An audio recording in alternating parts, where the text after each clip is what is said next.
Hi friends, welcome to my channel. ఈరోజు నేను చెప్పే టాపిక్ వచ్చేసి వీర బ్రహ్మేంద్ర స్వామి వారు కాలజ్ఞానం రాసిన ప్రదేశం.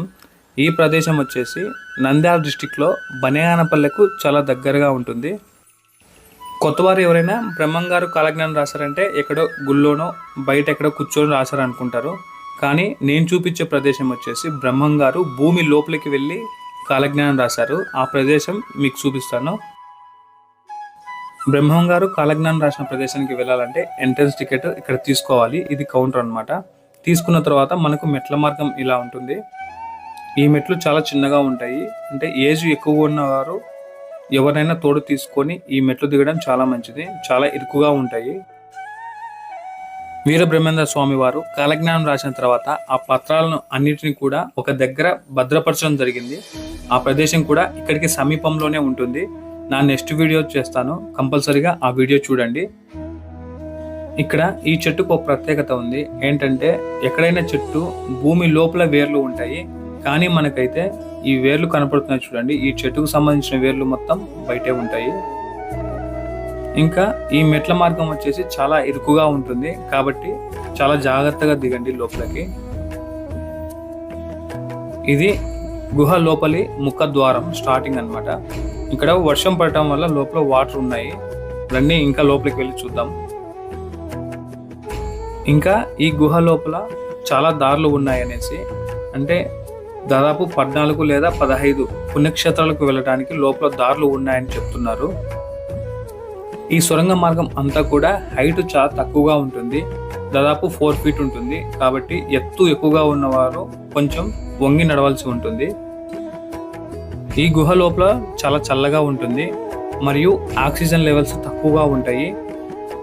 కానీ లోపల చూడటానికి చాలా బాగుంటుంది. మీరు బాగా థ్రిల్ అవుతారు, అంత బాగుంటుంది లోపల.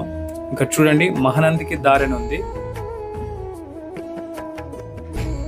అంటే ఇక్కడ చూడటానికి లైట్స్ ఏమీ లేవు, దారి అయితే మనకు లైట్గా కనపడుతుంది. ఇంకా రండి కొంచెం ముందుకెళ్దాం. ఇలా ముందుకెళ్తే మనకు స్వామివారు కాలజ్ఞానం రాసిన ప్రదేశం ఇదే అన్నమాట. ఇక్కడ చూడండి, 14 పుణ్యక్షేత్రాలకు వెళ్ళే దారులు ఉన్నాయని చెప్తున్నారు.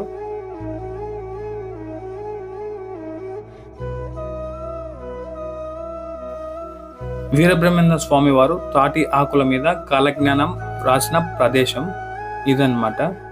ఇక్కడ కూర్చొనే స్వామివారు కాలజ్ఞానం రాశారు. మనకు మూవీస్లో చూపిస్తారు కదా, బ్రహ్మంగారు కాలజ్ఞానం రాస్తుంటే అచ్చమామ గారు చూసారనేసి. ఇక్కడ స్వామివారు కాలజ్ఞానం రాస్తూ ఉంటే అచ్చమామ గారు ఒక సైడ్ నుంచి చూశారు. ఆ ప్రదేశం మీకు ఇప్పుడు చూపిస్తాను.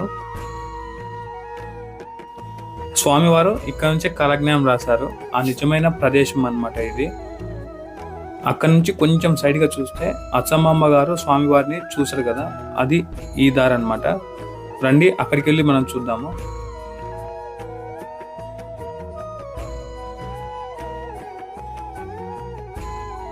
ఇక్కడ నుంచి అచ్చమామ గారు స్వామివారిని చూశారనమాట కాలజ్ఞానం రాస్తున్నప్పుడు.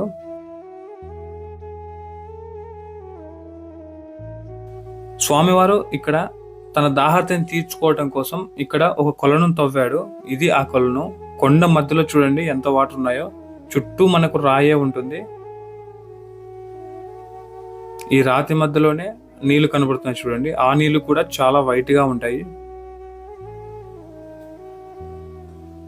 ఇక్కడ నుంచి శ్రీశైలానికి దారిని చూడండి. ఇక్కడ నుంచి మనం శ్రీశైలానికి వెళ్ళడానికి దారి కూడా ఉంది, కానీ ఇక్కడైతే లైట్స్ లేవు. చూడండి ఇలా కనబడుతుంది.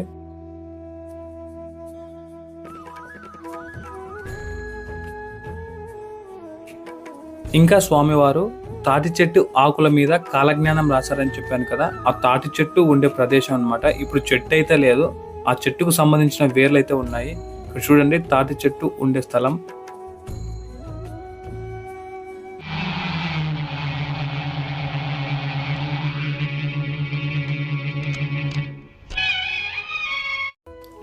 ఇక్కడ మనం వెళ్ళటానికి అయితే అంటే లైటింగ్ లేదు, మనం మొబైల్ ఫ్లాష్ లైట్ వేసుకొని చూస్తున్నాము. ఇది ఆ చెట్టుకు సంబంధించిన వేర్లు అన్నమాట.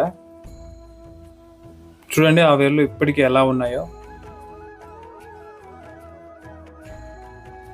ఇంకా ఆ చెట్టు చూసిన తర్వాత కొంచెం ముందుకు లైటింగ్ కనపడుతుంది. రండి ఆ ప్రదేశానికి అయితే వెళ్దాం, అక్కడ ఏముందో. ఇక్కడ సింగిల్గా వస్తే కొంచెం భయం వేస్తుంది, ఎందుకంటే కింద ఫ్లోర్ వచ్చేసి చాలా మెత్తగా ఉంటుంది. అంటే బురద లాంటిది ఉంటుంది కాబట్టి కొంచెం చూసుకొని రావాల్సి వస్తుంది. ఇక్కడ చూడండి, ఇక్కడ నుంచి వెళ్తే తిరుపతికి వెళ్తామంట. ఇంకా 4-5 దారులు ఉన్నాయి. లైటింగ్ లేకపోవడం వల్ల అవి మీకు చూపించట్లేదు. ఇక్కడ ఒక దారి ఉంది, మరియు ఇక్కడ ఇంకో దారి ఉంది. ఇలా చాలా దారులు ఉన్నాయి లోపల. ఇదండి స్వామివారు కాలజ్ఞానం రాసిన నిజమైన ప్రదేశం. మనం గుహ చూసుకొని బయటికి వచ్చిన తర్వాత ఇక్కడ వీరబ్రహ్మేంద్ర స్వామి వారికి కొత్తగా గుడి కట్టడం జరిగింది. రండి ఒకసారి స్వామివారిని దర్శనం చేసుకుందాం.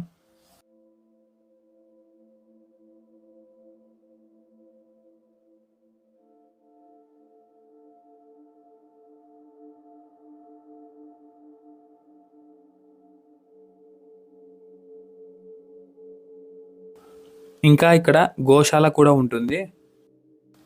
ఈ ప్రదేశానికి కొత్తగా వచ్చిన వారు ఎవరైనా ఇంకా టైం ఉంటే ఇక్కడి నుంచి పాతపాడు బంగ్లా అంటే అరుంధతి బంగ్లా ఉంటుంది, అక్కడికి వెళ్ళొచ్చు. అక్కడి నుంచి మళ్ళీ యాగంటి టెంపుల్కి వెళ్ళొచ్చు అనమాట. ఇంకా ఈ ప్రదేశం రవ్వలకొండ అని ఎందుకంటారంటే బ్రిటిష్ వారి కాలంలో ఇక్కడ రవ్వలను కడిగేవారంట. అంటే ఇక్కడ నీరు తీసుకొని ఇక్కడ ఒక తొట్టి లాంటిది ఉంటుంది, ఈ తొట్టిలో రవ్వలను కడిగేవారు. అందుకనేసి ఇక్కడ రవ్వలకొండ అని పేరు వచ్చింది. మీకు ఈ వీడియో నచ్చినట్లయితే ఒక లైక్ ఇవ్వండి, నా ఛానల్ని సబ్స్క్రైబ్ చేసుకోండి. Keep watching my channel. Thank you.